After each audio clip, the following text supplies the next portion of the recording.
아들 집에서 쫓겨난 그날 밤, 저는 결심했습니다. 제 인생을 전부 걸어서라도 되갚아주겠다고 말이죠. 어떻게 애미가 돼서 자식한테 그런 마음을 먹을 수 있냐고요? 제 지난 사연을 들으신다면 차마 손가락질 못하실 거예요. 지금부터 찬찬히 풀어볼 테니 꼭 끝까지 들어주세요. 저는 지방에 있는 한 산골 마을에서 태어났어요. 부모님은 농사를 지으셨는데 땅 주인이 따로 있어서 그런가 아무리 열심히 일해도 손에 쥐는 건 별로 없으셨어요. 어릴 때 무언가를 한 번도 배불리 먹어본 기억이 없다면 뭐 말 다 했죠. 위로 언니만 셋이 있었는데 겨울이면 이불이 부족해 따닥따닥 붙어서 잠들었던 기억이 나네요. 그래도 부모님은 참 자상하셨어요. 특히 아버지가 막내딸인 저를 많이 예뻐해 주셨죠. 옥순아, 넌 언니들보다 똑똑하니까 공부 열심히 해라. 애비가 네 학비만큼은 어떻게든 마련해 줄 테니까. 공부 열심히 해서 뭐해. 책 읽는다고 밥이 나오는 것도 아니고 떡이 나오는 것도 아닌데. 그런 소리 말아라. 공부 잘해서 똑똑해지면 큰 인물 될 거고 그럼 밥도 떡도 다 알아서 나올 거야. 이 애빈 집이 가난해 학교를 제대로 못 다닌 게 아니다. 그러니 옥순이 네가 이 애비 목까지 열심히 공부하거라. 네가 우리 집에서 제일로 똑똑하니까 알았지? 칭찬은 고래도 춤추게 한다잖아요. 아버지가 그렇게 말씀하실 때마다 저는 아버지를 실망시키고 싶지 않아서 더 열심히 공부했어요. 덕분에 저는 저희 마을에선 유일하게 여자아이면서 고등학교까지 진학할 수 있었죠. 뭐 요즘에야 여자들이 대학도 가고 유학도 가는 세상이지만 그때만 해도 그렇진 않았거든요. 그런데 제가 17살 때 뜻밖의 비극이 벌어졌어요. 갑자기 아버지가 심장마비로 돌아가신 거예요. 논에서 일하시다가 갑자기 가슴을 움켜쥐고 쓰러지셨는데요. 같이 있던 이웃집 아저씨가 읍내 병원으로 급히 데려갔지만 이미 때를 놓친 뒤였죠. 아버지가 돌아가시고 나니 가뜩이나 어려웠던 집안의 가세는 완전히 기울어졌어요. 어머니 혼자서는 농산일을 감당하기 어려웠고 결국 땅 주인이 저일 버리고 다른 소작농을 들였거든요. 그쯤 언니들은 이미 나이가 차 시집을 가거나 서울로 일하러 떠난 상태였어요. 엄마와 단둘이 얼마나 막막하고 두려웠는지 몰라요. 어머니는 홀로 남겨진 저를 어떻게든 건사해보려 무진 애를 쓰셨어요. 낮엔 시장에서 산나물을 내다 파셨고요. 밤엔 이 집 저 집에서 얻어온 바느질거리로 쉴 새 없이 손을 놀리셨죠. 밤마다 고단한 얼굴로 바느질을 하던 어머니의 모습이 아직도 눈에 선해요. 그때마다 제 가슴은 찢어질 것처럼 아팠어요. 집에서 편하게 책 읽고 공부하는 게 그렇게 죄스러울 수가 없었네요. 견디다 못해 엄마에게 울면서 얘기도 해봤어요. 엄마, 나 학교 안 다닐래. 그냥 학교 그만두고 일할래. 안 돼, 옥순아. 네 아버지가 너 고등학교 보내려고 얼마나 고생했는데 졸업장은 꼭 따야지. 안 그럼 하늘에 있는 너희 아버지 울어. 하지만 엄마가 이렇게 고생하는데 괜찮다, 괜찮아. 엄만 우리 딸 위해서라면 뭐든 할 수 있어. 그렇게 저는 어머니의 사랑과 희생 덕분에 어찌저찌 공부를 이어나갈 수 있었는데요. 하지만 참 잔인하게도 이듬해 봄, 어머니마저 돌아가셨어요. 아버지가 돌아가신 뒤로 너무 무리하셨던 탓인지 몸이 많이 상하셨나 봐요. 감기를 한번 크게 앓더니만 그대로 들어 누우셨고요. 영영 일어나지 못하게 되셨죠. 어머니는 돌아가시기 전에 제 손을 잡고 그러셨어요. 옥순아, 엄마가 널 끝까지 책임 못 져서 미안하다. 어떻게든 너 고등학교까지 마치게 해주고 싶었는데 지금 그게 중요해? 다 나 때문이야. 내 학비 대느라 엄마가 이렇게 된 거라고. 오열하며 울부짖자 엄마가 고개를 저었어요. 아니야, 옥순아. 그렇게 생각하면 안 된다. 너희 아버지 그렇게 가고 나서 나도 콱 죽고 싶었는데 옥순이 너 때문에 여직 살았던 거야. 옥순아, 내 장례 치르면 희순이 따라서 서울로 올라가. 넌 야무지고 똑똑하니까 어디 가서든 잘 살 수 있을 거야. 그리고 어머니가 제 손을 꽉 잡으시더니 마지막 말씀을 하셨어요. 네 아버지처럼 착하게만 살아라. 남을 미워하지 말고 항상 감사한 마음으로 살아야 해. 그 말씀을 마지막으로 어머니는 눈을 감으셨네요. 장례를 치르고 나서 저는 완전히 혼자가 됐어요. 큰언니와 둘째 언니는 이미 결혼해 자기 가정을 꾸린 터라 저를 돌봐줄 형편이 안 됐고요. 엄마가 따라가려던 셋째 언니 역시 알고 보니 서울에 같이 사는 남자가 있었어요. 미안하다 옥순아. 나도 널 챙기고 싶은데 지금 사는 집 월세도 그 사람이 내고 있거든. 방도 한 칸 있고. 아니야 언니 괜찮아. 나도 이제 다 컸는데 뭘. 내 살 길 내가 알아봐야지. 그래 젊을 때 고생은 사서도 한다잖아. 넌 뭘 하든 잘할 거야. 셋째 언니의 그 말에 애써 의연한 척 웃어 보였지만 사실은 정말 무서웠어요. 엄마가 남겨준 약간의 유산에 언니들이 십시일반 보태준 돈을 모아 작은 지하 셋방을 얻었는데요. 곰팡내가 나고 쥐와 바퀴벌레가 돌아다니는 그 골방보다 더 무서웠던 건 당장 내일 먹을 쌀이 없다는 거였어요. 이대로 굶어 죽을지도 모른다는 공포가 저를 떨게 만들었죠. 당장 다음 날부터 서울 이곳저곳을 돌아다니며 발품을 팔았어요. 그때만 해도 지금처럼 인터넷이 있는 것도 아니고 무턱대고 길거리를 헤매면서 일자리 있는 곳 없나요? 하고 물어봤죠. 하지만 하루 종일 돌아다녀도 시골에서 온 18살 처녀를 써줄 곳은 쉽게 찾아지지 않더라고요. 하지만 두드리면 결국엔 열린다고 하잖아요. 일자리를 찾아 발품을 판 지 2주쯤 됐을까요? 그날도 점심때가 다 지나도록 도통 수확이 없었는데요. 발이 부르트고 배도 고파서 오늘은 이쯤 하자 하고 포기하려던 참에 한 아주머니가 저를 불러 세우더라고요. 아가씨, 혹시 일자리 찾어? 그 말이 구원처럼 들렸어요. 저는 화색이 되어 고개를 끄덕였죠. 네, 맞아요.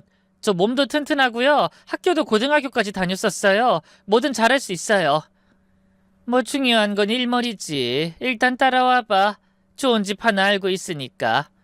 그 아주머니는 아름아름 일자리를 주선해 소개비를 받는 사람이었고요. 제게 소개해주려는 일자리는 다름 아닌 으리으리한 부잣집 식모자리였어요. 이 집이 의사 선생님 댁이라서 대우도 좋고 월급도 괜찮어. 원래 일하던 식모가 갑자기 그만두는 바람에 급하게 사람 찾고 있는데 사실 사모님이 좀 까다로우셔서 여정 마음에 차는 사람을 못 구하고 있거든. 차라리 너처럼 어리고 경력은 없어도 순박한 애를 더 좋아하실까 싶어서 데려가 보는 거야. 그렇게 아주머니를 따라 그 집에 처음 발을 들였는데요. 그날의 기억이 아직도 생생해요. 입구부터가 제가 살던 집과는 차원이 달랐어요. 저희 집은 나무로 된 쌀이문이 전부였는데 그 집은 커다란 철문에 인터폰까지 달려 있었고요. 높다란 담벼락이 집 내부를 철저하게 보호하고 있었어요.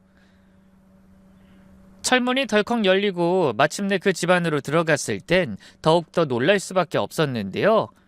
그도 그럴 게 드넓은 정원에는 나무와 꽃이 그림처럼 가꿔져 있었고요. 그 너머로 예쁜 2층 양옥집이 멋들어지게 세워져 있었어요. 시골에서만 살던 제겐 그야말로 꿈의 궁전 같았죠.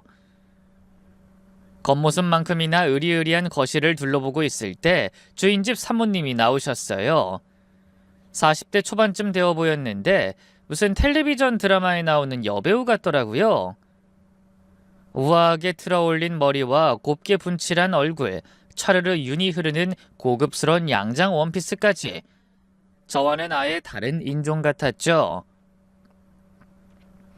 무심한 표정으로 저를 살펴보던 사모님이 입을 열었어요. 그래, 강원도에서 왔다고? 강원도 어디? 아, 저 땡땡동이라고. 너무 시골이라 잘 모르실 거예요. 그러게, 처음 듣는 동네네. 뭐 그래도 시골 촌뜨기 치곤 깔끔하게 생겼어. 몇 살이라고 했지? 18살입니다. 집안일은 좀 할 줄 알아? 네, 부모님 도와서 많이 했어요. 시골에서 농사일도 했는걸요? 농사일이야 여기서 할 게 아니고 청소, 빨래, 요리 뭐 이런 거 할 줄 아냐고. 네, 다 할 수 있습니다. 사모님의 기세에 압도당했지만 내색하지 않고 큰 목소리로 대답했어요.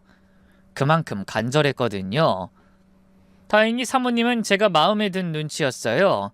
그래, 그럼 한번 해보자. 일주일에 한 번씩 일한 만큼 주급을 줄 거고 숙식도 해결해 줄 거야. 그만큼 일이 힘들 테니까 각오하고. 네, 뭐든 잘할 수 있어요. 맡겨만 주세요. 그렇게 제 식모살이가 시작됐어요. 그 집엔 의사인 사장님과 가정주부인 사모님, 그리고 두 분의 아들인 대학생 도련님이 살고 있었는데요. 처음 일주일은 정말 힘들었어요. 세 식구 삼시세끼 밥을 차리고 치우는 것만도 큰일이었는데요. 2층 집 전체를 혼자 청소해야 했고 빨래도 손빨래로 해야 했거든요. 그래도 버틸 수 있었던 건 뜻밖의 찾아온 사랑 때문이었죠. 상대는 다름 아닌 그댁 도련님이었네요. 제가 그 집에서 일을 시작한 지 2달쯤 지났을까요? 도련님과 자꾸 마주치게 되더라고요.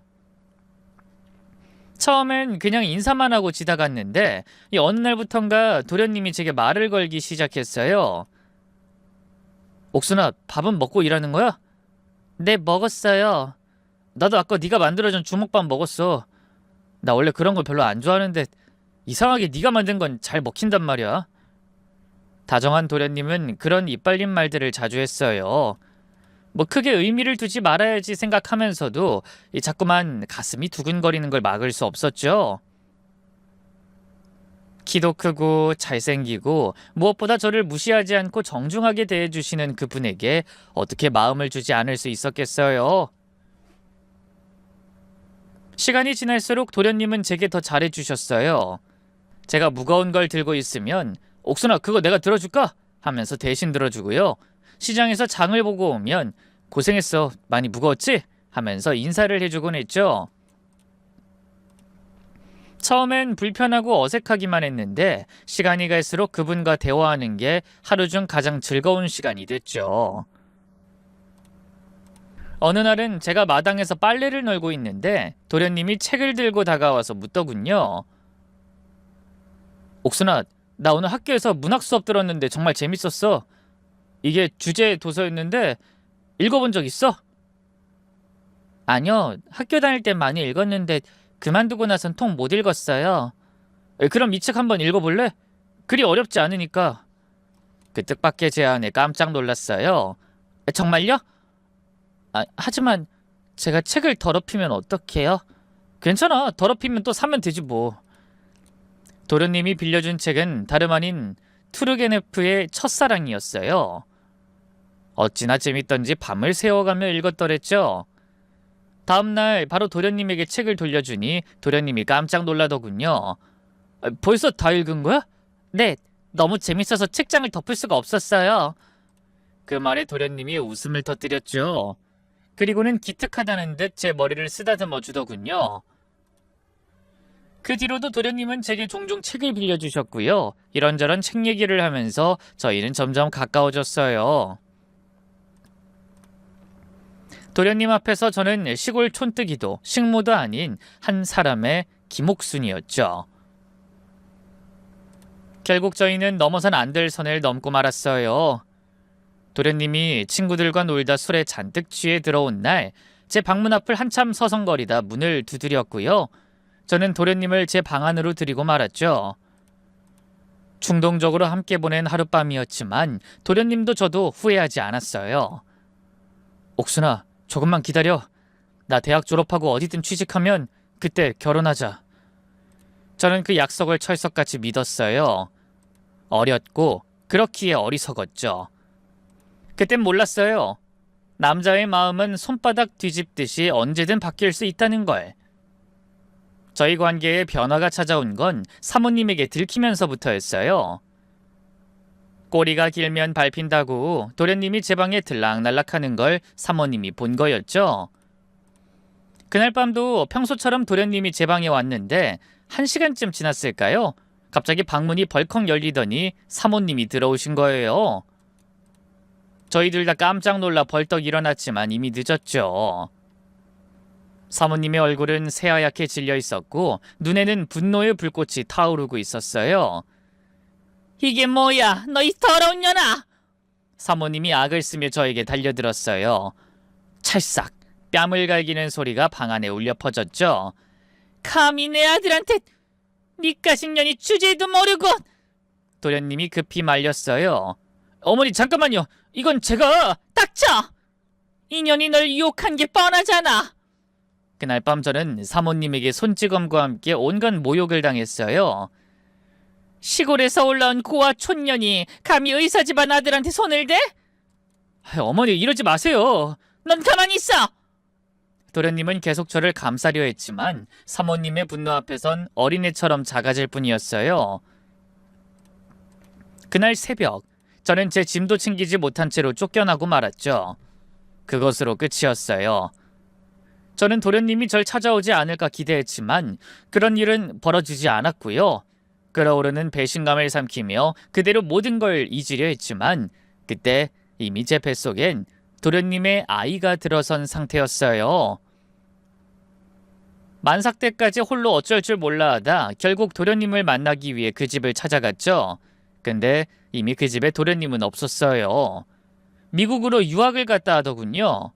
그것도 결혼을 약속한 여자와 함께요. 사모님은 문조차 열어주지 않은 채 인터폰으로 잔인하게 입을 놀렸죠. 내가 친작부터 며느리감으로 점 찍어둔 애야. 이선 정치인 딸이라고. 니까지 거랑 비교가 되니? 예쁘지, 학력 좋지, 집안 좋지. 우리 아들도 이미 걔한테 푹 빠졌다고. 오죽하면 같이 유학까지 갔겠어? 말도 안 돼요. 도련님이 그럴 리가. 그동안 널 안 찾은 걸 보면 모르겠어? 우리 아들은 이미 널 잊었어. 그러니 너도 헛짓거리 그만하고 썩 꺼져. 하지만 제 뱃속엔 도련님의 아이가 있다고요. 다음 달이 출산인데. 뭐? 짧은 정적이 흐르고 굳게 닫혀있던 대문이 열렸어요. 그리고 나타난 사모님은 제 부른 배를 보자마자 경악했죠. 확실해? 정말로 우리 아들 애가 맞냐고? 어디서 몸 함부로 굴리고 다녀놓고 괜히 우리 아들 발목 잡으려는 거 아니야? 아니에요. 전 도련님이 처음이었다고요. 어떻게 그런 말씀을... 너무 억울했기 때문일까요? 아니면 도련님의 배신에 너무 큰 충격을 받았기 때문일까요? 갑자기 배가 끊어질 것처럼 아프면서 밑으로 뜨거운 무언가가 흐르는 느낌이 났어요. 양수가 터진 거였죠. 그걸 인지한 순간 눈앞이 새하얘지고 현기증이 나더군요. 전 그대로 쓰러졌고요. 마지막 힘을 다해 사모님에게 도와달라고 외쳤어요. 눈을 떴을 땐 병원이었어요. 옆엔 사모님이 앉아 있었는데요.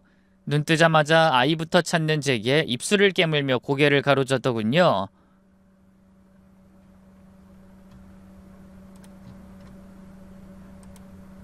미안하다 옥순아. 아이는 죽었어. 그 청천벽력 같은 소리에 저는 입을 떡 벌렸어요. 무슨 말씀을 하시는 거예요? 우리 애기가 왜 죽어요? 탯줄이 목을 감고 있었다는구나. 이런 경우가 원래 흔하대. 거짓말이죠? 지금 저랑 우리 애기가 미우니까 도련님 발목 잡을까봐 거짓말하는 거죠? 내가 그 정도로 바닥은 아니다. 정 못 믿겠으면 의사한테 물어보든가. 제발 아니길 빌었건만 의사 역시 뱃속 아이가 사산됐다 하더군요. 제 두 눈으로 아이의 시신을 확인하고 나서야 믿을 수 있었죠. 아가? 불쌍한 내 아가? 제발 살려주세요. 우리 아가 좀 살려주세요. 의사에게 매달려 얼마나 울었나 모르겠어요. 너무나 큰 충격에 또다시 정신을 잃고 말았죠. 깨어나 보니 이미 사흘이 지난 뒤였고요. 병실엔 아무도 없었어요. 간호사에게 물어보니 사모님이 장례비까지 다 내고 가셨다고 하더군요. 제 뱃속에서 10달 가까이 자랐던 아기는 정말로 이 세상에 없었어요. 그 뒤 몇 년간은 정말 지옥 같았어요. 아이가 죽은 게 다 제 탓이라는 생각에 미쳐버릴 것 같았죠. 내가 그 집을 찾아가지만 않았더라면, 혼자 낳아서 잘 키우겠다고 결심했더라면 매일 밤 아이를 부르며 울부짖었어요. 작게 태동하던 그 움직임, 병원에 갈 때마다 듣던 심장 소리, 모든 게 그리워서 견딜 수 없었죠. 하지만 산 사람은 어떻게든 꾸역꾸역 살게 되잖아요. 저 역시 마찬가지였어요. 작은 식당에서 일하며 생계를 꾸려나갔고요. 뿐만 아니라 새로운 사랑도 하게 됐죠. 상대는 저희 가게 단골 손님이었는데요. 5살 연상의 이혼남이었고 7살 된 아들과 함께 살고 있었어요. 그 사람은 아이를 잃은 제 사연을 다 알고도 따뜻하게 받아줬죠. 옥순 씨, 과거는 과거예요. 우리 아들까지 셋이 새로운 가족이 돼보죠. 그렇게 말하며 제 손을 잡아주던 그 사람의 따뜻함이 제 얼어붙은 마음을 녹였어요. 하지만 그 사람의 아들은 달랐어요. 7살이라는 나이에도 벌써 새엄마라는 존재를 경계하고 있었거든요. 결혼하고 처음 몇 달은 정말 힘들었어요. 제가 뭘 하든 아들은 저를 거부하기만 했거든요. 밥을 차려주면 상을 엎어버렸고요. 자기 몸엔 손 하나 못 대게 했죠. 물론 이해했어요. 아들의 생모가 죽은 지 오래됐다 하더라도 여전히 아들의 기억 속엔 생생하게 살아 숨쉬고 있을 테니까요. 그런 와중에 갑자기 새엄마란 존재가 나타났으니 당연히 받아들이기 어렵겠죠. 그런데 그해 겨울, 뜻밖의 아들의 마음을 얻게 되는 사건이 있었어요. 옷을 얇게 입고 다닌다 싶더니만 아들이 감기에 걸렸는데요. 남편은 마침 출장을 간 상태였고 저 혼자 아들을 돌봐야 했죠. 병원에 데려가려 해도 아들은 계속 거부했어요. 싫어요. 내가 알아서 할 거니까 나한테 신경 쓰지 마요. 이렇게 열이 많이 나는데 어떻게 신경을 안 쓰니? 그러지 말고 같이 병원에. 내가 알아서 한다고. 나한테 말 걸지 마. 아들은 그대로 문을 쾅 닫고 자기 방으로 들어가 버렸는데요. 저녁 무렵 걱정되는 마음에 슬쩍 들어가 보니 끙끙 앓고 있었어요. 급하게 체온계로 열을 재보니 40도가 넘더군요. 이러다 정말 큰일 나겠다 싶어서 급히 택시를 불러 응급실로 데려갔어요. 의사가 아들을 진찰하더니 심각한 표정을 짓더군요. 폐렴이 의심됩니다. 당장 입원해야겠어요. 아들은 그렇게 바로 입원했고요. 저는 밤새 그 곁을 지켰어요. 링거를 맞으며 힘들어하는 아들을 지켜보면서 계속 손을 잡아주고 이마를 만져줬죠. 괜찮아, 엄마 여기 있어. 무서워하지 마. 아들이 중간중간 깨서 물을 달라고 할 때마다 물을 먹여줬고 등을 토닥여줬어요. 간호사들이 어머님 좀 주무세요 라고 해도 잘 수가 없더군요. 혹시 제가 사는 사이에 무슨 일이 생기면 어쩌나 싶어서요. 사흘째 되던 날 아들의 열이 드디어 내리기 시작했어요. 의식도 또렷해지고 죽을 쏘아주니 맛있게 먹더라고요. 그제야 한시름 놓은 제게 아들이 머뭇거리다 말했어요. 고마워요. 무서웠는데 계속 옆에 있어줘서. 그 말에 눈물이 팽 돌았지만 애써 참았어요. 그리고 그저 가만히 아들의 손을 잡아줬죠. 그때부터 아들은 저를 받아들이기 시작했어요. 더 이상 피하지도 않았고 제가 해주는 밥도 잘 먹었어요. 저 역시 죽은 아들을 가슴에 묻었기 때문일까요? 그런 아이가 너무나 사랑스러워 제 친자식처럼 싸고 돌았죠. 새 옷, 새 신발, 새 장난감. 갖고 싶다는 건 뭐든 제일 좋은 걸로 사다 줬어요. 정작 저는 남은 잠반이나 먹고 새 옷을 사긴커녕 속옷까지 기워 입었으면서 말이죠. 하지만 이 부모 마음이란 게 다 그런 거 아니겠어요? 저는 못 먹고 못 입더라도 자식에게만큼은 뭐든 다 해주고 싶잖아요. 그만큼 아들도 제게 잘했네요. 어버이날 아들에게 카네이션을 처음으로 받았을 땐 얼마나 눈물이 났는지 몰라요. 이제 우리 세 식구 앞길엔 행복뿐이 없다고 생각했는데 아들이 중학교에 들어갈 무렵 남편이 갑작스럽게 세상을 떠났어요. 교통사고였죠. 트럭이 신호를 무시하고 달려와 그만. 갑자기 과부가 된 저는 더욱 아들에게 매달렸어요. 이제 정말 우리 둘뿐이니까 아들을 잘 키워야 한다는 사명감에 불탔죠. 아빠 없어도 엄마가 있으니까 걱정하지 마. 동수야, 넌 누가 뭐래도 내 새끼야. 엄마가 너 끝까지 책임질 거야. 졸지에 집안의 가장이 된 저는 그때부터 정말 미친 듯이 일했어요.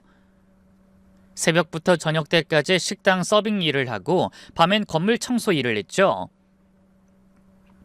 고된 노동에 온몸이 성한 곳이 없었지만 그런 건 중요하지 않았어요. 아들을 남부럽지 않게 키우는 것만이 제 삶의 목표이자 전부였죠. 아들은 그런 제 마음을 알아줬는지 정말 열심히 공부했고요. 결국 명문대를 졸업 후 대기업에 취직했어요. 그런 아들이 얼마나 자랑스러웠나 몰라요. 공부머리가 있던 아들은 회사에도 잘 적응했어요. 그리고 몇 년 뒤 소개로 만난 좋은 집안 아가씨와 결혼도 했죠. 며느리는 중학교 교사였고요. 바깥사도는 무려 의사였어요. 제가 애써서 키운 아들이 이런 좋은 집안과 인연을 맺게 되다니 얼마나 뿌듯했나 몰라요. 그때만 해도 꿈에도 몰랐어요. 아들의 결혼으로 제가 불행의 늪에 빠질 줄은 말이죠. 문제는 며느리였어요. 결혼 전엔 제게 어머님, 어머님 하면서 참 잘했는데요. 결혼하고 나서 본색을 드러내기 시작했어요. 제가 아들의 생모가 아니라는 이유로 저를 완전히 무시했죠. 바쁘다는 핑계로 연락도 잘 안 하고요. 어쩌다 집에 와도 형식적인 인사만 하고 갔어요. 제 생일에도 1시간도 안 있다가 일어났을 정도면 말 다 했죠 뭐. 명절 때도 마찬가지였어요. 보통은 시댁에 오래 있다 친정을 가잖아요. 근데 며느린 그 반대였네요. 그뿐만이 아니었어요. 며느린 자기 친정부모와 저를 노골적으로 차별했어요. 안 사돈 생일엔 비싼 한정식집에서 식사하고 선물이다 용돈이다 다 퍼주면서 제 생일엔 일이 바쁘다는 핑계로 코빼기도 비추지 않았고요. 돈 10만 원만 통장으로 보내주더군요. 참다 얘기도 해봤어요.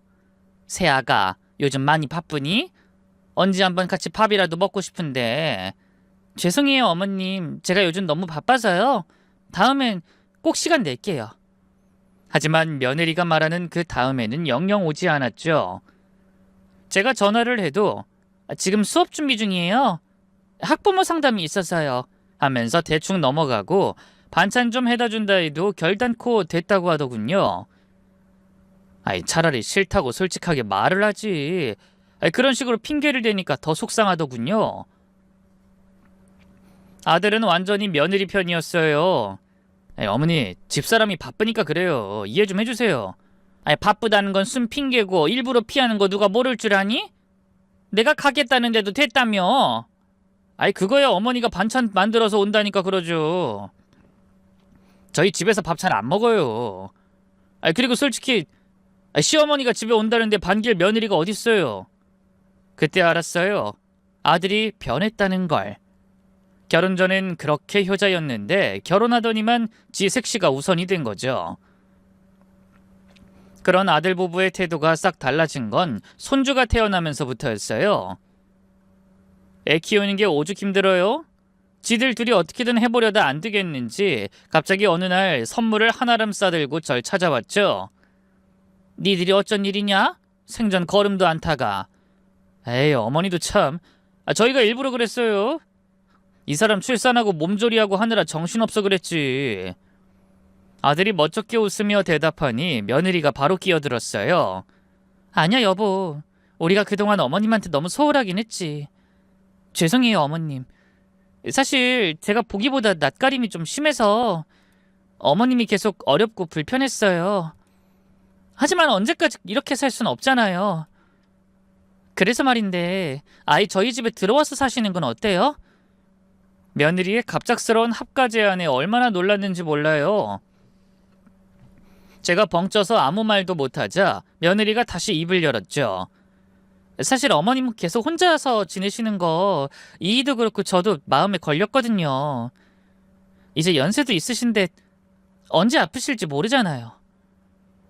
아니 그래도 갑자기 같이 살자니. 너무 어렵게 생각하지 마세요. 그리고 사실 제가 곧 복직해야 하거든요. 사립학교라 육아휴직이 길지 않아서요. 복직한다고? 그럼 애는 어떡하고? 그래서 어머님께 부탁드리는 거예요. 뭐 살림이야 뭐 일하는 아주머니가 해주시지만 영준인 남의 손에 맡기는 게 좀 찝찝해서요. 요즘 베이비시터가 애 학대하는 사건 사고도 많고. 그제야 며느리와 아들이 절 찾아온 이유를 알겠더군요. 손주를 부탁하고 싶어서 그런 거였어요. 솔직히 괘씸했지만 그렇다고 차마 거부할 순 없었어요. 남편 보내고 아들까지 출가하고 나니 혼자 사는 게 너무 외롭기도 했고요. 갓 태어난 손주는 눈에 넣어도 안 아플 만큼 사랑스러웠으니까요. 결국 저는 아들 집에서 살면서 손주의 육아를 전담하게 됐어요. 처음엔 며느리도 아들도 좀 돕는 신용을 하더니만 몇 달이 지나니 슬슬 손을 떼기 시작하더군요. 기저귀 갈기, 밤중 수유, 목욕시키기. 그야말로 모든 걸 제가 다 했죠. 힘들었지만 그래도 무럭무럭 자라나는 손주를 보면서 행복했어요. 사실 제 첫 아이는 낳자마자 죽어버렸고 아들은 7살 때 만났으니 아기 때부터 자식을 키워본 경험이 없잖아요. 젖먹이 어린 손주를 제 품에 안고 어르다 보면 마음속 저도 모르게 나있던 깊은 구멍이 빼곡하게 채워지는 기분이었죠. 하지만 손주가 점점 자랄수록 문제가 생기기 시작했어요. 며느리가 제 육아 방식에 태클을 걸기 시작한 거예요. 손주가 밥을 안 먹는다고 투정 부려서 제가 좀 엄하게 말하기라도 하면 며느리가 득달같이 달려왔어요. 영준아 괜찮아. 할머니가 몰라서 그래.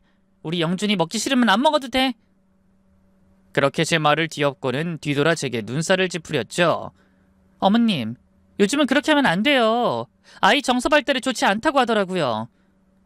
아니 하지만 편식은 어릴 때 확실히 잡아줘야. 글쎄 정서 발달에 안 좋다니까요. 며느리는 아예 대놓고 제 훈육 방식을 무시했어요. 부모는 자식의 거울이라고 언젠가부터 손주 녀석 역시 저를 무시하기 시작했죠. 제가 뭔가 가르치려 하면 엄마가 안 그래도 된다고 했어 하면서 대들기 시작했고요. 뭔가를 시키면 할머니가 뭔데 나한테 명령해 하면서 소리쳤죠. 그런 주제에 본인은 저한테 물 가져와라 과자 줘라 부려먹기 바빴네요. 자기 말을 듣지 않으면 할머니 왜 내 말 안 들어? 엄마한테 이른다 하고 이죽거리기 일쑤였고요. 제가 집에서 제일 서열이 아래라는 걸 본능적으로 아는 거였죠. 그뿐만이 아니었어요.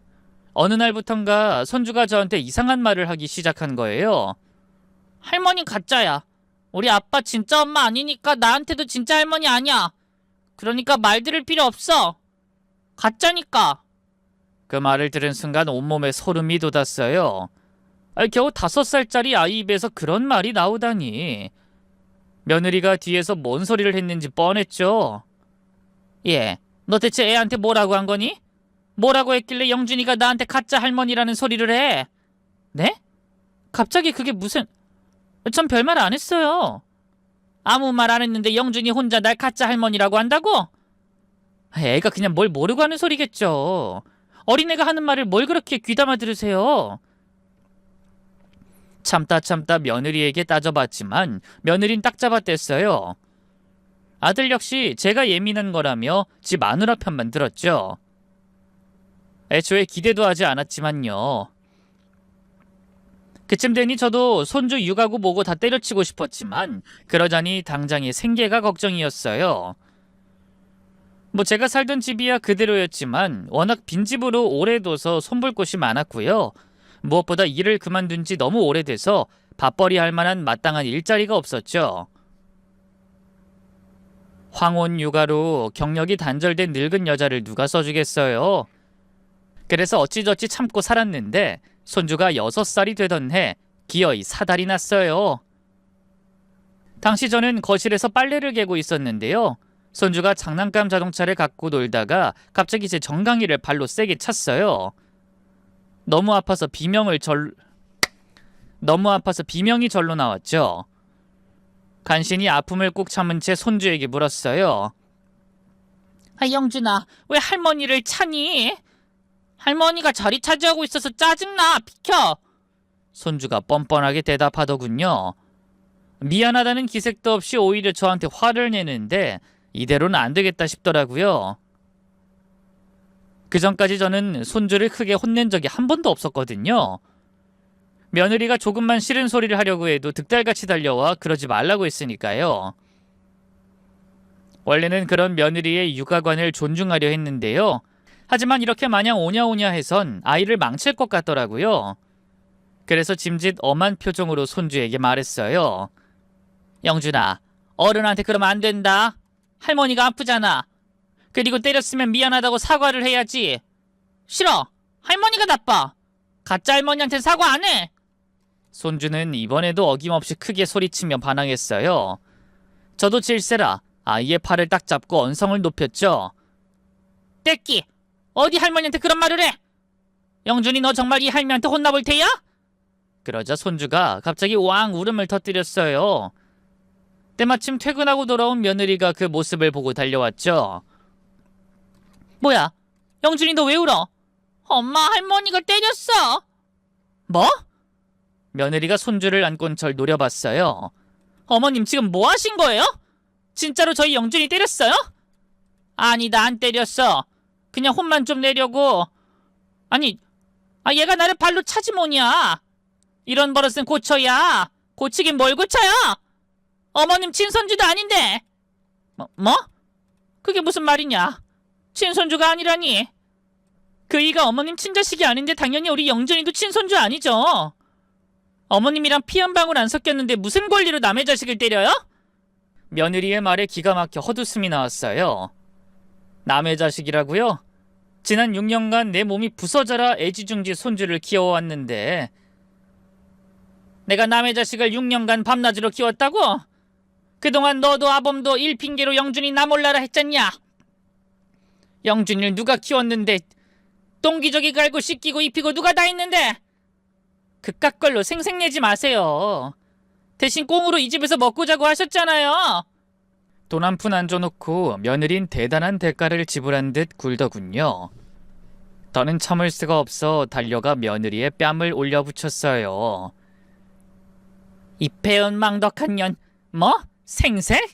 내가 지금 생색내는 걸로 보이냐? 며느린 설마 뺨을 맞을 줄은 몰랐는지 벙쪄 있다가요. 이내 울그락불그락한 얼굴로 절 노려봤어요. 미쳤어요? 감히 날 때리다니. 마치 자기가 윗사람이라는 양 감이라는 말을 입에 올리는 며느리를 보고 깨달았어요. 며느리가 정말 저를 무시하고 있었다는 걸 말이죠.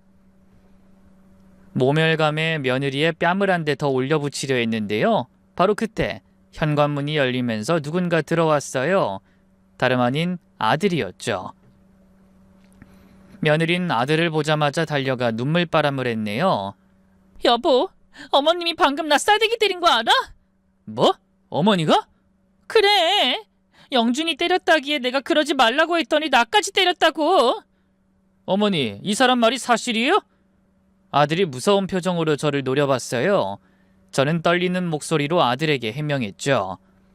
동수야, 그게 아니라 영준이가 나를 발로 차서 훈육을 좀 하려고 했더니 애미가 어머니! 지금 변명하실 때가 아니에요. 이 사람 뺨을 때렸다는 게 사실이냐고요? 아들의 차가운 목소리에 가슴이 철렁 내려앉았어요. 거진 30년간 애지중지 키운 아들이 지 마누라 편만 들고 저를 몰아세우는 모습에 더 이상 할 말이 없었죠. 그래, 때렸다. 하지만 그것도 다 이유가 뭐든 상관없어요. 어떻게 이 사람을 때릴 수가 있어요? 요즘 시대가 어떤 시대인데 시어머니라고 며느리한테 그렇게 막 나가도 돼요? 아들의 옹호에 며느리가 옆에서 더욱더 피해자 행세를 하기 시작했어요. 여보, 이제 정말 한계야. 그동안 참고 참았는데 내가 대체 뭘 잘못했다고 날 때려?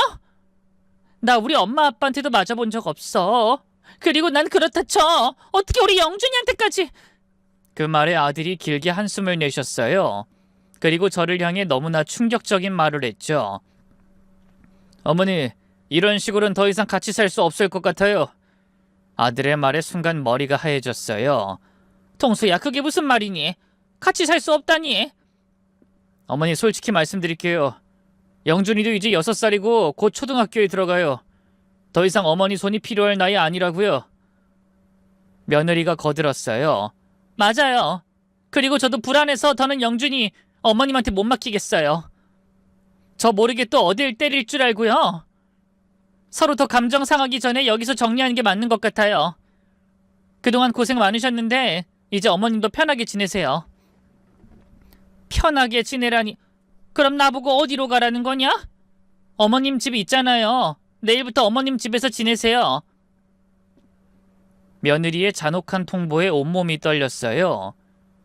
6년간 혼신을 다해 손주를 키워줬는데 이제 필요 없으니 나가라뇨? 통수야, 너도 그렇게 생각하니? 내가 여기서 나가야 한다고? 아들이 한참을 망설이더니 입을 열었어요. 어머니가 너무하셨어요. 영준이랑 집사람을 때리다니. 안 때렸다. 영준이는 안 때렸어. 근데 애미가 영준이 말만 듣고 나한테 뭐라고 했는 줄 아냐? 네가 내 친아들 아니니까 영준이도 남의 자식이나 다름없는데 왜 때리냐 너라. 그 말 듣고도 내가 참았어야 하냐? 그래? 제 피를 토하는 물음에 아들이 머뭇거리다 말했어요. 뭐 사실 이 사람 말이 틀린 건 없잖아요. 그 말에 기가 막혀 웃음이 나왔어요. 며느리 말이 틀린 게 없다고요? 내가 지난 30년간 자기를 어떻게 키웠는데. 그 순간 저는 아들에게 남아있던 일말의 애정마저 깨끗하게 정리했어요. 모든 게 포기가 되더군요. 아, 그래? 그렇단 말이지? 좋다, 나간다. 나가면 되잖아. 저는 매달리고 싶지 않았어요. 이미 마음이 돌아선 아들에게 무슨 말을 해봤자 소용없었죠. 전 그대로 방으로 들어가 짐을 꾸리기 시작했어요. 사실 가져갈 게 별로 없었죠. 옷까지 몇 벌이 전부였어요. 30분도 안 돼서 짐 정리가 끝났네요. 거실로 나왔을 땐 아들 부부는 손주와 함께 소파에 앉아 텔레비전을 보고 있었어요. 마치 아무 일도 없었다는 듯이 말이죠. 나 간다. 제 말에 며느리가 차갑게 말했어요. 네, 그러세요. 조심히 가세요. 안 바래다 드려도 되죠? 바라지도 않는다. 며느리와 제 대화를 들으면서도 아들은 못 들은 척 침묵만 지켰어요. 그런 아들이 새삼 괘씸하더군요.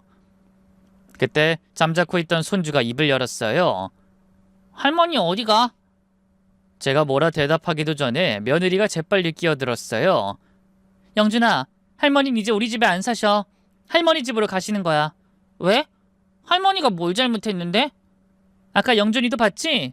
할머니가 엄마 때렸어. 그러니까 이제 우리 집에 못 사는 거야.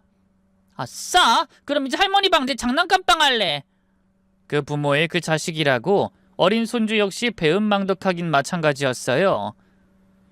전 그렇게 밤 11시에 아들 집을 나왔어요. 한겨울 찬바람이 온몸을 파고들었지만 그보단 마음의 추위가 더 매서웠죠. 택시를 잡으려 했지만 이 늦은 시간에 택시는 쉽게 잡히지 않았어요. 한참을 기다려도 빈 택시는 보이지 않았고 결국 걸어서 집까지 가기로 했죠. 아들 집에서 저희 집까지는 약 20km 정도 떨어져 있었으니 사실 무모한 행동이었어요. 하지만 달리 방법이 없었네요. 처음 한두 시간은 분노로 버텼어요. 어떻게 아들이 나한테 이럴 수 있을까? 저뿐 아니라 지 아들까지 6년간 몸바쳐 키워줬는데 이런 식으로 내쫓다니. 분노가 발걸음에 힘을 실어줬죠. 하지만 시간이 지날수록 몸이 말을 듣지 않기 시작했어요. 다리는 후들거리고 허리는 끊어질 것 같았죠. 새벽 2시쯤 되니 길거리엔 사람 그림자조차 보이지 않았어요. 신이시여, 제발 집까지만 갈 수 있게 해주세요. 중간중간 벤치에 앉아 쉬면서도 계속 걸었어요. 주머니에 있던 사탕 몇 개로 허기를 달래면서 말이죠. 해가 떠오를 무렵 드디어 제 집 골목이 보였어요.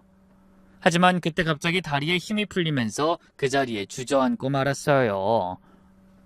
온몸이 떨리고 눈앞이 캄캄해졌죠. 거의 기다시피 해서 집 앞까지 갔어요. 열쇠를 꺼내는 것조차 힘들었지만 어떻게든 문을 열고 집 안으로 들어갔죠. 6년간 거의 비워두다시피 했던 집은 곰팡이 냄새가 진동했고 그 어떤 온기도 느껴지지 않았어요. 하지만 지칠 대로 지친 저는 차가운 바닥에 그대로 쓰러져 버렸네요. 계산해보니 무려 7시간을 밤새워 걸었더군요. 손가락 하나 꼼짝할 수가 없었고 정신이 점차 아득해졌어요. 아, 이렇게 죽는구나. 그런 생각이 들면서 온몸이 경직됐죠. 30년 키워준 아들에게 개만도 못한 취급을 받고 한겨울 밤에 7시간을 걸어 집에 왔는데 이렇게 쓸쓸하게 죽어야 하나 싶더군요. 그러자 갑자기 억울해졌어요. 이렇게 얌전히 당하기만 하고 죽는다면 저승에서도 눈을 못 감을 것 같더군요. 그래, 어떻게든 되갚아주자. 내가 당한 만큼 죽이 되든 밥이 되든 복수해보는 거야. 그런 생각이 들자 오히려 기운이 생겼어요. 온몸이 떨리는 와중에도 간신히 일어나서 물을 마시고 방으로 가 이불을 덮었죠. 죽을 각오로 차라리 복수를 하자. 이렇게 죽을 순 없지. 누구 좋으라고. 이튿날 저는 바로 흥신소부터 찾아갔어요. 아들 부부의 약점을 찾아 한 방에 날려버리겠다는 생각이었죠. 하지만 흥신소 사장은 제 행색을 보더니 난감한 표정을 짓더군요. 어이 할머님, 흥신소라는 게요 원래 조사비가 만만치 않아요. 수백만 원은 기본이고 머릿수가 늘어나고 조사 기간이 길어지면 1,000만 원도 나온다고요. 1,000만 원이라니 제겐 천문학적 숫자였어요. 제 통장에 있는 돈을 다 긁어 모아도 100만 원이 채 안 됐거든요. 그럼 분할로라도 어떻게... 할머님, 저희도 장사를 하는 입장이라서요. 선입금이 없으면 어려워요. 결국 흥신소 문턱도 넘지 못하고 돌아와야 했어요.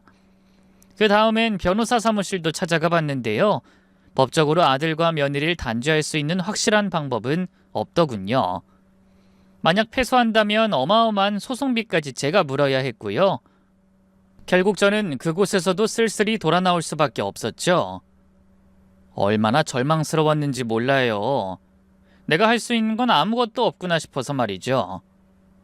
그때만 해도 꿈에도 몰랐어요. 제가 인생 역전의 기회가 생길 줄은 말이죠. 어느 날 아침 모르는 번호로 전화가 왔어요. 김옥순 어르신이세요?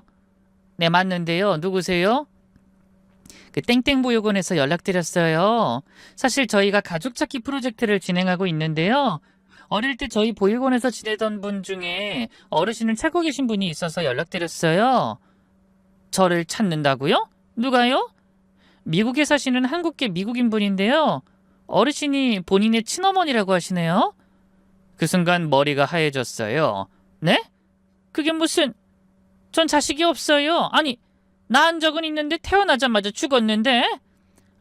그 부분은 만나서 설명을 들으셔야 할 것 같아요. 아, 잠시만요. 지금 옆에 계신데 직접 통화하고 싶다네요. 괜찮을까요? 제가 뭐라고 하기도 전에 한 남자의 목소리가 제 귀에 닿았어요. 서툰 한국말로 제게 너무나 충격적인 이야기를 전하더군요. 어머니 맞아요. 내가 죽은 그 애예요. 근데 나 안 죽었어요. 어머니 속은 거예요, 할머니한테. 나 보육원 기록에서 할머니 봤어요. 그래서 찾았어요. 그 말에 정신이 멍해졌어요. 남자가 말하는 할머니가 누군지 알 것 같았거든요. 다름 아닌 제가 식모살이하던 그 집의 사모님이었죠. 그 남자를 만나겠다고 하고 전화를 끊었지만 밤새 잠을 이룰 수 없었어요. 사모님이 의도적으로 내게 그런 끔찍한 거짓말을 한 거라면 용서할 수 없을 것 같았거든요. 결국 저는 뜬 눈으로 밤을 지새운 뒤 다음날 날이 밝자마자 사모님의 집으로 찾아갔어요. 수십 년 만에 찾아간 그 동네는 완전히 바뀌어 있었어요. 예전에 그 으리으리했던 집은 없어지고 대신 작은 상가 건물이 들어서 있었죠. 옆집에 가서 물어보니 사모님 내외는 10년 전에 이미 이사를 갔다고 하더군요. 그런데 그게 끝이 아니었어요. 그 집 아들이 사업 실패해서 완전히 망했어요. 의사였던 그 집 사장도 몇 년 전에 죽었고, 사모가 지금 남의 집에서 가정부 일하고 있다던데. 저는 수소문 끝에 사모님이 일하는 집 주소를 알아냈어요. 그리고 그곳으로 찾아갔죠. 수십 년 만에 만난 사모님은 완전히 다른 사람이 되어 있었어요. 예전에 그 고상하고 우아했던 모습은 온데간데 없고 초라한 앞치마를 두른 채 남의 집 청소를 하고 있더군요. 처음엔 저를 못 알아보는 것 같았어요. 하지만 제가 김옥순이라고 말하자 사모님의 얼굴이 새하얗게 질렸어요. 옥순이? 설마 너 그때 그 옥순이야? 네, 맞아요. 제 대답에 사모님이 휘청거리며 뒤로 물러섰어요. 너 갑자기 여기는 왜 왔어? 사모님, 그때 제 아이 말이에요. 정말로 죽은 게 맞나요? 뭐? 갑자기 그게 무슨... 땡땡 보육원에서 연락이 왔어요. 그 애가, 내 아들이 사모님을 찾아왔었어요? 그 질문에 사모님이 그 자리에 주저앉았어요. 그리고는 두 손으로 얼굴을 가리고 흐느끼기 시작했죠. 미안해. 정말 미안하다. 내가 죽을 죄를 지었어. 사모님, 그때 도대체 무슨 일이 있었던 거예요? 정말로 저를 속인 거예요? 사모님이 떨리는 목소리로 말하기 시작했어요. 그때 네가 정신을 잃고 난 후에 아기는 멀쩡하게 태어났어. 건강한 사내 아이였지. 하지만 내가 의사를 매수해서 널 속였다. 그 말에 머리가 띵해졌어요. 대체 왜 그런 짓을... 당연한 거 아니냐? 네가 나중에 아이 데리고 찾아와서 책임져라, 유산 내놔라 할까봐, 우리 아들 인생 망칠까봐. 사모님의 고백에 분노가 치밀어 올랐어요. 그래서 멀쩡한 애를 죽었다고 거짓말하신 거예요? 미안하다. 그때 내가 미쳤었나봐. 남의 자식을 그렇게 함부로... 그럼 우리 아이는 어디로 보내신 거예요? 땡땡 보육원에 보낸 게 맞아요? 그래, 땡땡 보육원에 거기에 맡겼어. 그리고 거기서 미국으로 입양을 보냈다고 들었는데 얼마 전에 그 아이가 찾아왔다. 자기 생모를 찾고 싶다고. 한국을 계속 들락날락한 모양이더구나. 그러다 보육원 서류를 보고 기어이 나까지 찾아냈고. 그제야 모든 게 확실해졌어요. 제게 전화를 걸어왔던 그 남자는 정말로 제 아들이 맞았던 거예요. 감격의 기쁨도 잠시.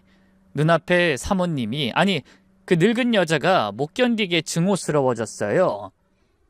당신이 그러고도 사람이야? 어떻게 그런 거짓말을 해? 난 그것도 모르고 수십 년을 내 아들이 죽었다고 생각하고... 그러자 사모가 왈칵 눈물을 쏟아냈어요. 미안하다. 그치만 이미 나도 충분히 벌받았지 않니? 남편도 진작에 먼저 떠났고 우리 아들도 사업 망해서 빚더미에 올라앉더니 술만 먹고 결국 작년에 간암으로 죽고 말았어. 하루하루 사는 게 지옥이다. 아들의 생부, 한때 너무 사랑했던 그 남자가 이미 죽었다니.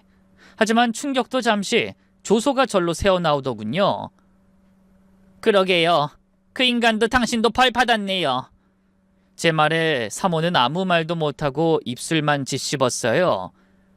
앞으로는 하늘이 내린 그 벌 받으며 사세요. 평생 지옥 속에서 살라고요. 혼자 외롭게 남의 집 식모살인하면서. 제가 저주한 채 돌아설 때까지 시몬은 끝까지 고개를 들지 못했어요. 그렇게 거만하던 사람이 이제는 완전히 쪼그라들어 있었죠. 그곳을 나와서 바로 보육원으로 향했어요. 이제 정말로 확신할 수 있었어요. 절 찾고 있는 그 사람이 정말로 제 아들이라는 것을요.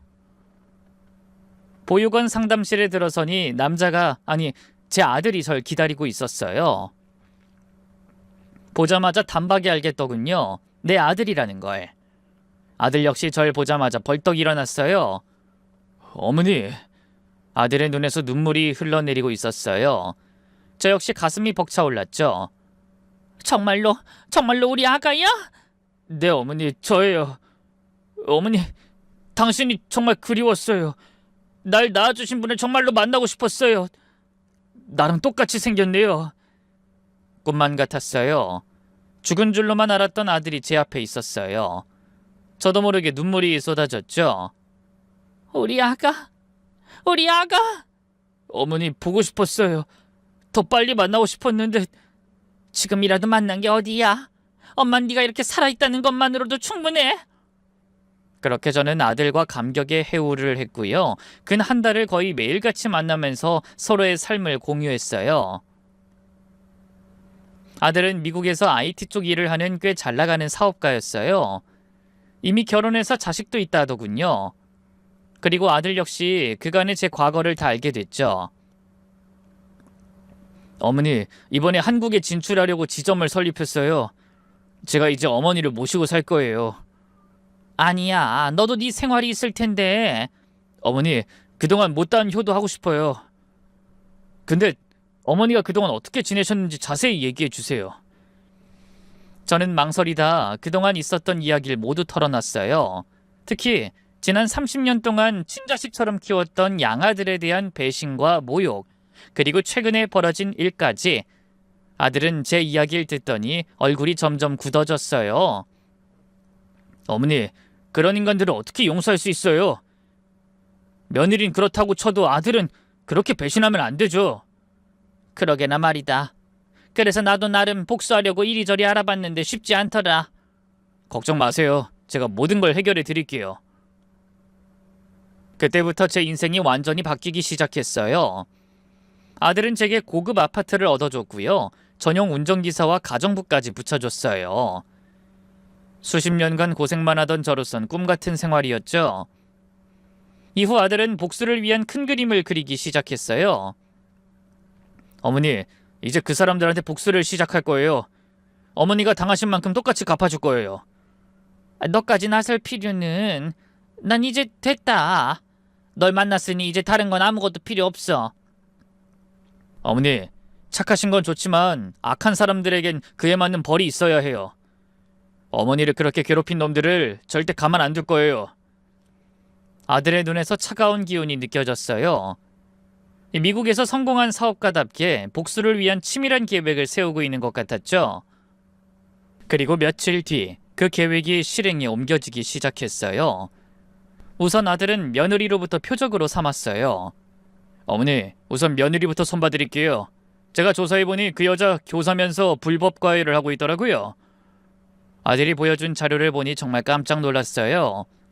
며느리가 불법 과외를 하면서 한 달에 1,000만 원이 넘는 돈을 벌고 있었던 거예요. 그것도 세금 신고는 하나도 안 하고 말이죠. 이런 나쁜 년, 선생이 돼서 이런 짓을 하다니.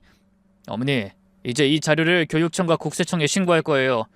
그리고 학부모들에게도 알려서 완전히 매장시킬 거예요.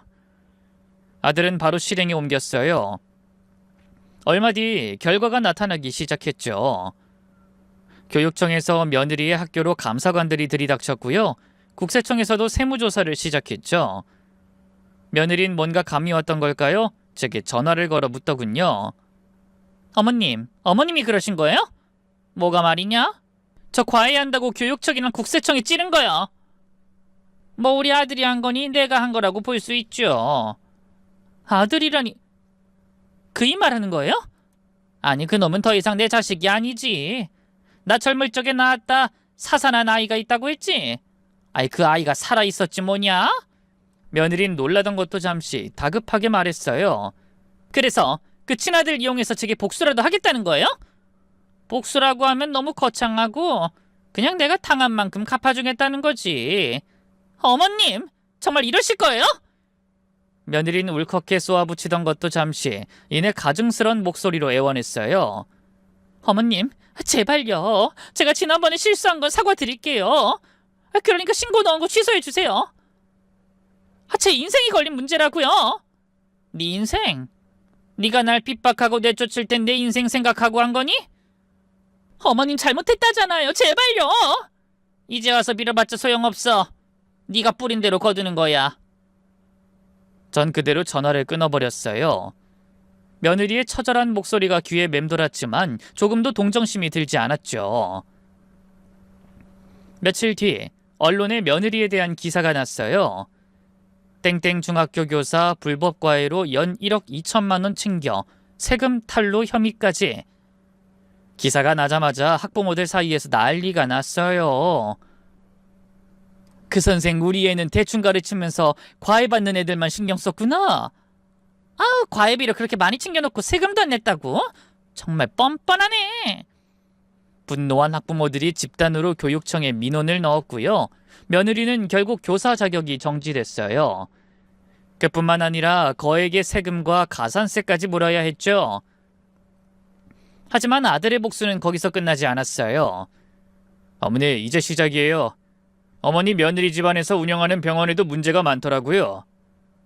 아들이 조사한 바에 따르면 바깥사돈이 운영하는 병원에서 허위 진료비 청구와 의료보험 부정수급 등을 하고 있었어요. 이 자료들을 건강보험공단과 보건복지부에 제보할 거예요. 그리고 언론에도 알려서 완전히 뿌리 뽑을 거예요. 일주일 뒤에 바깥사돈네 병원에도 대대적인 감사가 들어갔어요. 그리고 곧바로 언론에 보도됐죠. 그렇게 사돈네 병원은 완전히 망해버렸네요. 아들은 양아들을 상대로 민사소송도 걸었어요. 근 30년간의 양육비와 손주 육아 노동에 대한 정당한 대가를 달라는 소송이었죠. 사실 법적으로 이기기는 힘든 싸움이었어요. 양육비나 손주 돌봄에 대한 보상을 청구하는 건 현실적으로 어려웠거든요. 하지만 굳이 소송을 건 건 양아들을 정신적으로 괴롭히려는 의도도 있었고요. 직장에 소문도 내기 위해서였네요. 아니나 다를까 직장에 쫙 소문이 퍼지자마자 양아들이 저를 찾아왔어요. 어머니, 소송 좀 취하해 주세요. 저 이러다 회사 그만두게 생겼다고요. 왜 어머니라고 부르니? 나 쫓아낼 땐 언제 곧? 제가 잘못했어요. 그때 제가 너무 흥분해서. 흥분해서 널 7살 때부터 친자식처럼 키워준 나를 그렇게 쫓아냈니? 어머니, 잘못했어요. 제발 용서해 주세요. 입양아가 눈물을 흘리며 빌었지만 전 냉정했어요. 내 알 바 아니지. 어머니 소리 하지 마. 넌 이제 나랑 남남이야. 법정에서 보자. 그 뒤로 몇 달간 지리한 법정 다툼이 이어졌어요. 비록 재판은 패소했지만 아들은 기자들을 매수해 양아들의 배은망덕함에 대한 기사를 뿌렸어요. 연일 신문과 방송에도 보도가 됐고요. 온라인상에선 양아들의 신상을 캐려는 사람들로 득실됐죠. 결국 양아들은 사회적으로 완전히 매장됐고요. 회사도 그만둘 수밖에 없었네요.